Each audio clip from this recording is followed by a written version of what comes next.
मेरे प्यारे बच्चों, SRK ऑनलाइन केमिस्ट्री क्लासेस में आप लोगों का बहुत बहुत स्वागत है।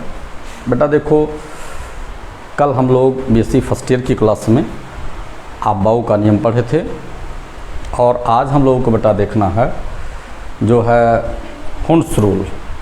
आज हम लोग हुंस रूल पढ़ेंगे, जिसको हुंस मैक्सिमम मल्टीप्लिसिटी रूल पढ़ते हैं। बहुत इंपॉर्टेंट रूल है बेटा, तो देख लो हुंस रूल क्या है। जो है जब भी बेटा हम लोग हुंस क्या जो है हुंस नहीं पाउलीज, फिर से शुरू करें।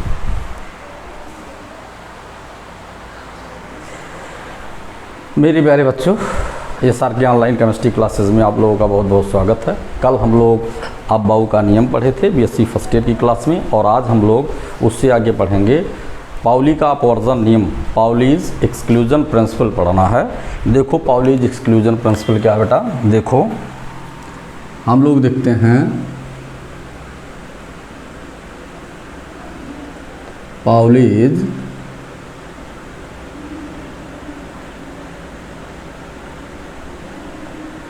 एक्सक्लूजन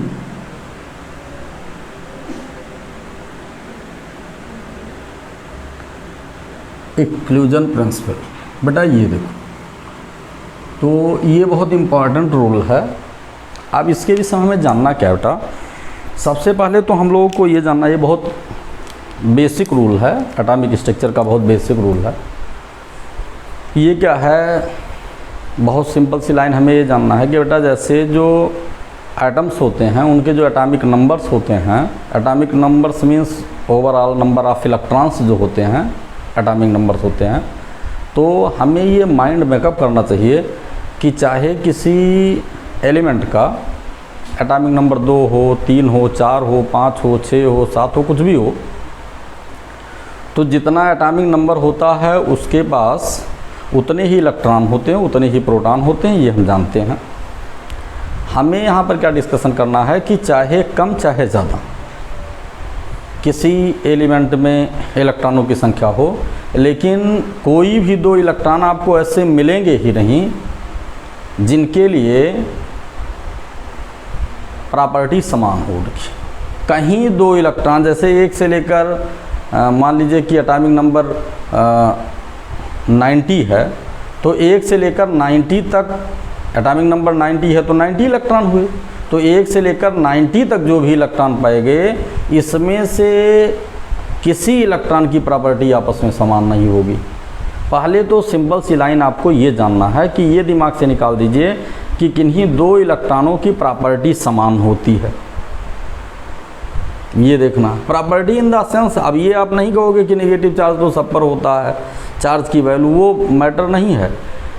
इलेक्ट्रॉन के अलाइनमेंट के बेस पर जो अलाइनमेंट होता है, उनका जो कॉन्फ़िगरेशन होता है, कॉन्फ़िगरेशन के पॉइंट ऑफ व्यू से हम लोग बात कर रहे हैं कि जो है 2 इलेक्ट्रॉनों की प्रॉपर्टी समान नहीं होती है, चाहे जितना हो। जैसे 70 किसी का एटॉमिक नंबर हो तो वहाँ भी 71 से लेकर 70 तक तो 70 इलेक्ट्रॉन है, लेकिन 70 इलेक्ट्रॉन के भी प्रॉपर्टी डिफर होंगे on the basis of the electronic configuration. ये हमें सिंपली जानना है।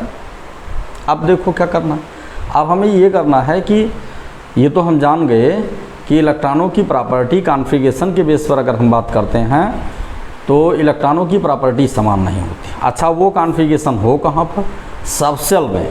सबसेल में कॉन्फ़िगरेशन की अगर हम बात करते हैं तो सबसेल में कॉन्फ़िगरेशन के बेस्ड पर जब भी इलेक्ट्रॉन को अरेंज करते हैं तो कोई भी 2 इलेक्ट्रॉन ऐसे नहीं मिलेंगे जिनकी प्रॉपर्टी समान हो। ये हमें जानना, कोई भी 2 इलेक्ट्रॉन चाहे जितना भी एटॉमिक नंबर हो। तो ये आपको यही जानना है कि पाउली का अपवर्जन नियम है कि चाहे जितना एटॉमिक नंबर हो, लेकिन उसमें 2 इलेक्ट्रॉनों की प्रॉपर्टी समान नहीं होती। अब ये प्रॉपर्टी के लिए इसमें कुछ नंबर्स को यहाँ पर पाउली ने 1925 में वोल्फगंग पाउली का नाम था। तो 1925 में वोल्फगंग पाउली ने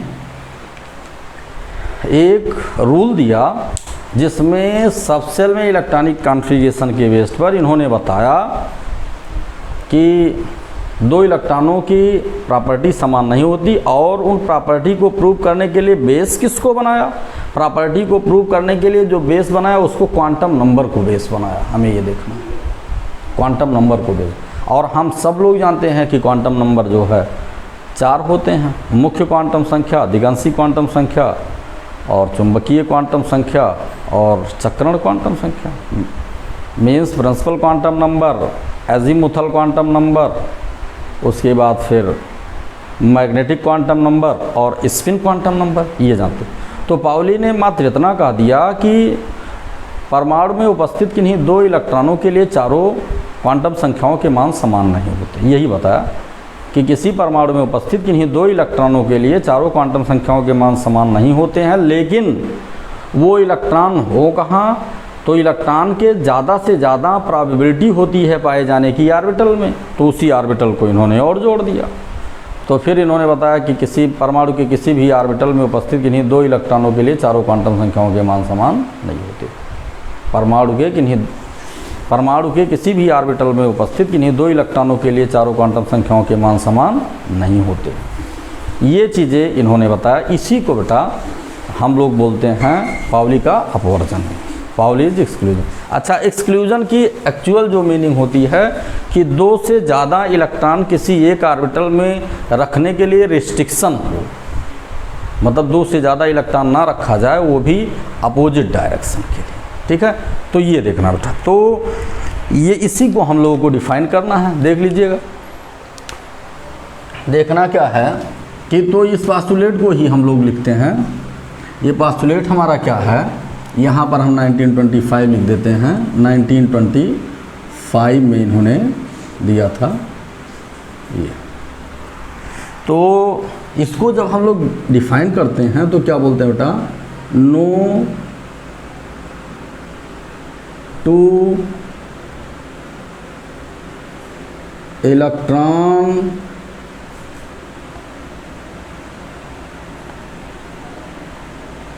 within the same atom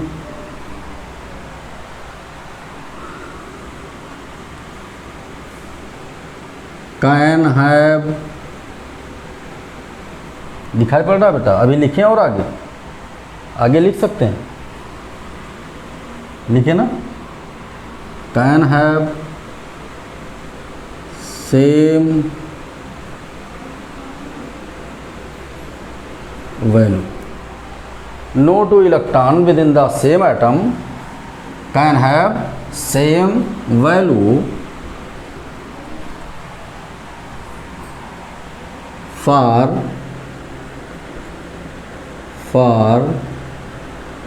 the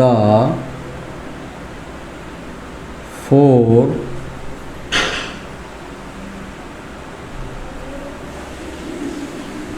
quantum number. For the 4 quantum numbers हम लिखते हैं। और वो क्वांटम नंबर्स हैं क्या? n, l, m और s हैं। ये क्वांटम नंबर्स क्या हैं? n, l, m और s हैं। इसी को बेटा हम लोग बोलते हैं Pauli's exclusion principle. No two electron within the same atom can have same values for the 4 quantum numbers. परमाणु में उपस्थित किन्हीं 2 इलेक्ट्रॉनों के लिए चारों क्वांटम संख्याओं के मान समान नहीं हो सकते। आगे हम लोग क्या देखते हैं? If any condition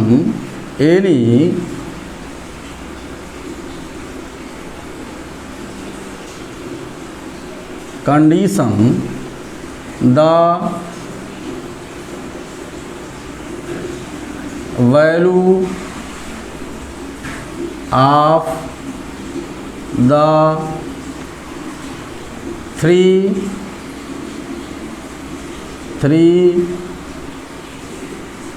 quantum number are same then it is important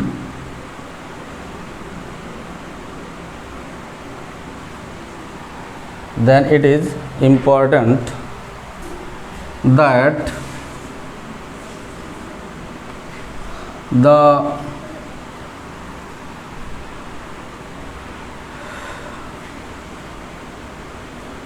next fourth quantum numbers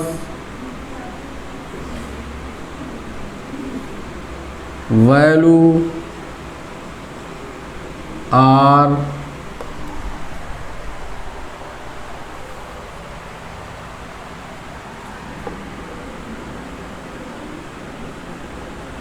always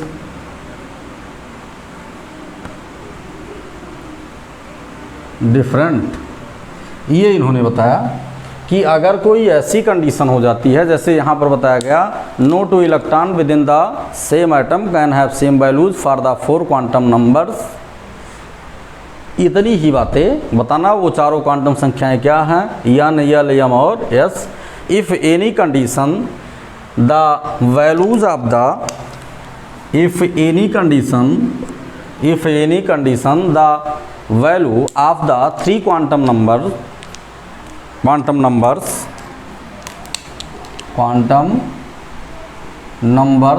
are same, then it is important that the next 4th quantum numbers value are always different।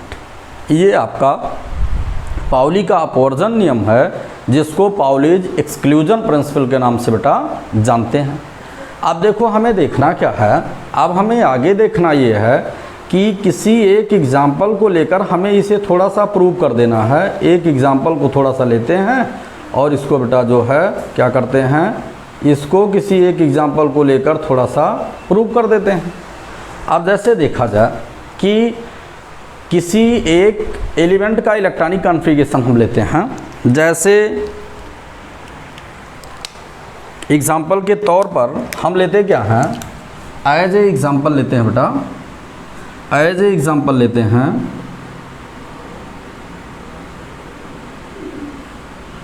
As a example लेते हैं। Example क्या लेते हैं कि मान लिया जाए कि हम लोग एग्जाम्पल लेते हैं ऑक्सीजन आइटम का। तो अगर ऑक्सीजन आइटम का एग्जाम्पल लेते हैं ऑक्सीजन का, तो ऑक्सीजन का एटॉमिक नंबर 8 होता है और इसका इलेक्ट्रॉनिक कॉन्फ़िगरेशन किए तो यहाँ पर हमने क्या लिख दिया, हीलियम को लिख दिया 1s2 और फिर हमारा क्या हो गया 2s2 और 2px2 2py1 2pz1 बोलते हैं ये। अब यहाँ पर देखते क्या है कि बेटा जैसे होता क्या है, यहाँ भी हम 1s2 लिख देते हैं, हीलियम ना लिख कर बेटा 1s2 लिख देते हैं। अब देखो हम लोग क्या करते हैं कि इसके लिए हम ऑर्बिटल को ड्रा कर दिए,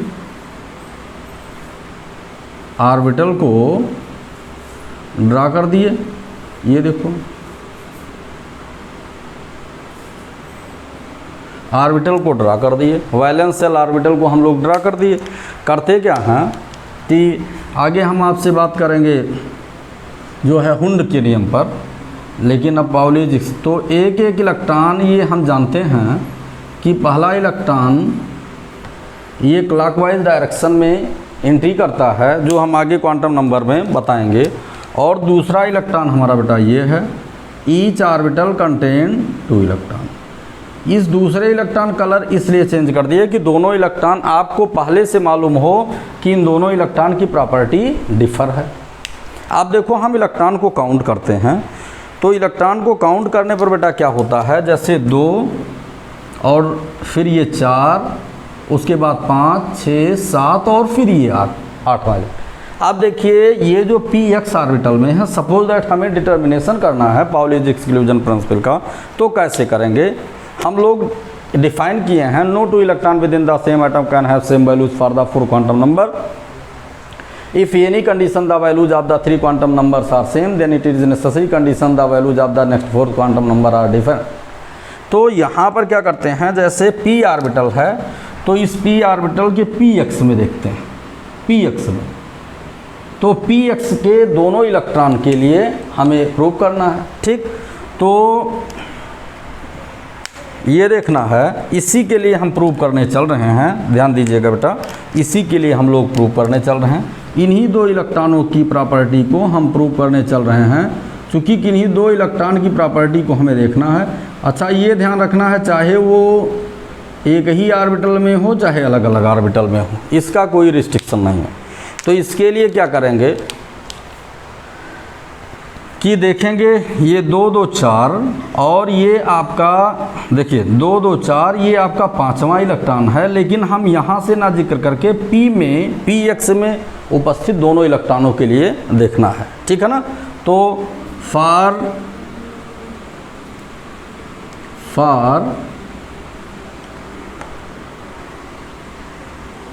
2px2 इलेक्ट्रॉन्स ये देखना है।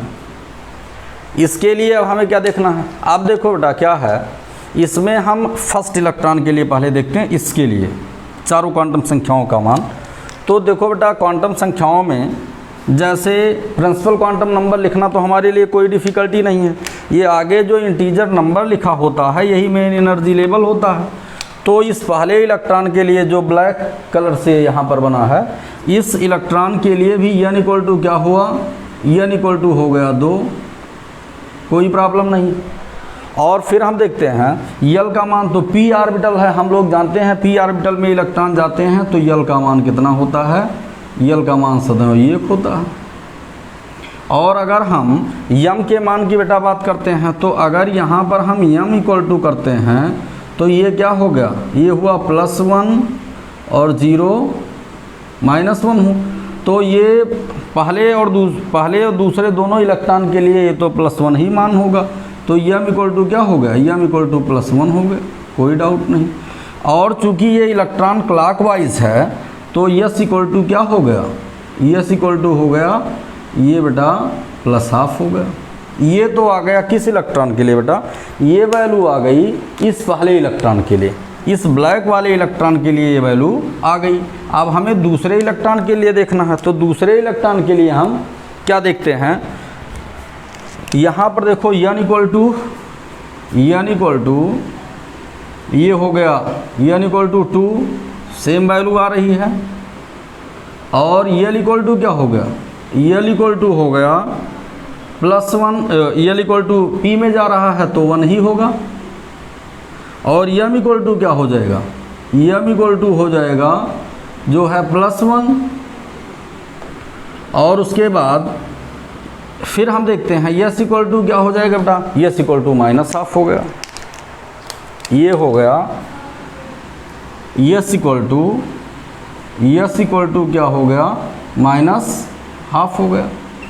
तो देखो हम लोग पहले से कहे थे कि चारों क्वांटम संख्याओं के मान समान नहीं होंगे, तो यहाँ पर क्या है कि देखो यहाँ पर हमें देखने में क्या मिला कि इन 3 क्वांटम संख्याओं के मान तो आपस में समान आए, लेकिन ये देखो 3 क्वांटम संख्याओं के मान तो आपस में समान आए, लेकिन इस क्वांटम संख्या का मान देखो डिफर है।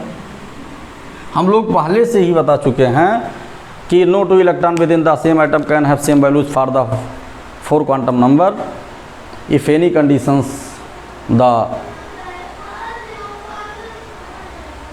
values of the 3 quantum numbers are same, then it is necessary condition the value of the next 4th quantum number are differ। तो ये हम लोग यहाँ पर क्या कहेंगे, यहाँ पर ये हमारा हो गया सेम वैल्यू,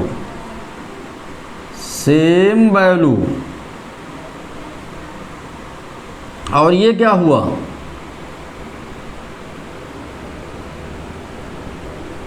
डिफरेंट वैल्यू, ये प्रूव हो गया।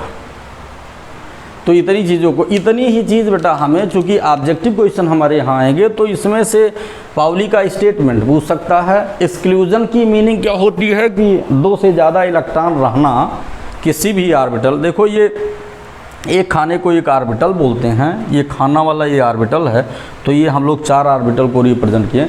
तो किसी एक ऑर्बिटल में 2 से ज़्यादा इलेक्ट्रॉन का रहना जो है प्रतिबंधित है, रिस्ट्रिक्शन है, तो रिस्ट्रिक्शन होने के कारण ही इसको एक्सक्लूजन के टर्म से जाना जाता है, ठीक है ना। तो ये चीज़ें बेटा तुम्हें इतना ही हमें बताना था। अब जो है बहुत ज़्यादा बताने का कोई मतलब नहीं। अब देखिए आप एक्सरसाइज के पॉइंट ऑफ व्यू से अगर इस ब्लैक वाले इलेक्ट्रॉन px और py के इलेक्ट्रॉनों का भी मान देखोगे सेम डायरेक्शन में है, तो इनके लिए m की वैल्यू डिफर आएगी। कभी भी ऐसी कंडीशन आपको नहीं मिलेगी कि चारों क्वांटम संख्याओं के मान समान हों। इतनी चीज़ें हमें जानना था। अब इससे आगे आज हम कोई डिस्कशन नहीं कर रहे हैं और कल की डेट में फिर तुम्हारी क्लास चलेगी, ठीक है ना। तो ठीक है, आप लोग लाइक शेयर कमेंट बच्चे कम करते हैं, कमेंट भी करते रहो बेटा, और ज़्यादा से ज़्यादा बच्चों तक इस वीडियो का प्रसार करो कि बच्चों को ज़्यादा से ज़्यादा केमिस्ट्री सीखना आसान हो जाए। और बच्चों तक आप लोग नहीं पहुंचाते हो, जैसे हम अकेले इतने लोगों के पास पहुंचा सकते हैं, तो आप समझ लीजिए अगर 5-5 के पास पहुंचाए तो बेटा बहुत लोग हो गए। तो इतने सेल्फिश ना बनो कि ना तुम शिक्षक का सपोर्ट करो और ना ही तुम बच्चों का सपोर्ट करो। तो बेटा इतना करना चाहिए। लाइक करने में तुम्हारा क्या जाता है, फिंगर रख दिए, लाइक हो गया, देख रहे हो, तो इसलिए सपोर्ट करो, शिक्षक का भी सपोर्ट करो। और शिक्षक का अगर कम सपोर्ट करना चाहते तो उन बच्चों का भी सपोर्ट करो जो बच्चे ऐसे हैं जो पढ़ने से वंचित हैं। तो ज़्यादा से ज़्यादा बच्चे बेटा अटैच होंगे। तो लाइक शेयर कमेंट्स और सब्सक्राइब जारी रखे, पर स्टूडेंट 5 लोग चलते रहो और ऐसे वो श्रृंखला बनती जाएगी तो बच्चे फिर आगे बढ़ाते जाएंगे, तो ज़्यादा से ज़्यादा बच्चे सीखेंगे बेटा, ठीक है ना। तो आप लोगों को बहुत बहुत धन्यवाद।